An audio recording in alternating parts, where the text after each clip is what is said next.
షాలం friends, praise వాళ్ళందరికీ.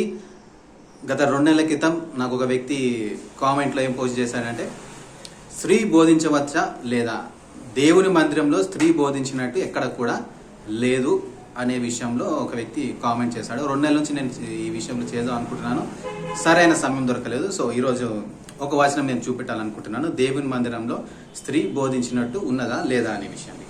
లూకాసు వార్త 2వ అధ్యాయం 36 నుంచి మనం చదువుదాం.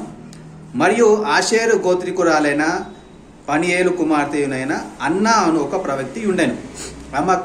ఆమె కన్యాత్వం మొదలు 7 ఏళ్ళు పెనిమిటితో సంసారం చేసి బహుకాలం గడిచినదై 84 సంవత్సరములు విధవరాలై ఉండి దేవాలయము విడవక ఉపవాస ప్రార్థనలతో రేయి పగలు సేవ చేయుచుండెను.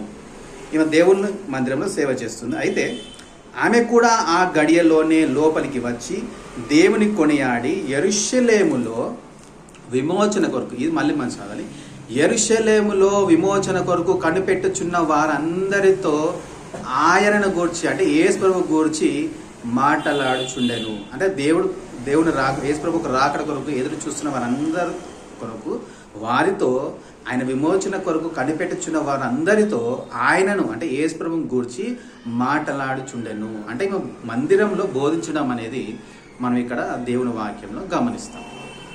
మరి దేవుని మందిరంలో ఈమె పాత నిబంధనలు, అంటే ఇంకా యేసు ప్రభు శిలువ వేయబడక ముందు దేవుని మందిరంలో ఒక ప్రవక్తి దేవుని గురించి, అంటే యేసు ప్రభు గురించి, రక్షకుని గురించి బోధించడం అనేది ఇక్కడ మనం చూస్తూ ఉన్నాం.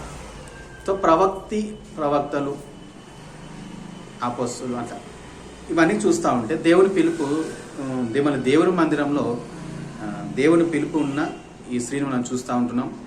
ప్రవక్తి అంటే కేవలం ప్రవచనం మాత్రమే కాదు, కొన్ని విషయాలు దేవుని గురించి కూడా వీళ్ళు చెప్తారని నేను భావిస్తూ ఉన్నాను.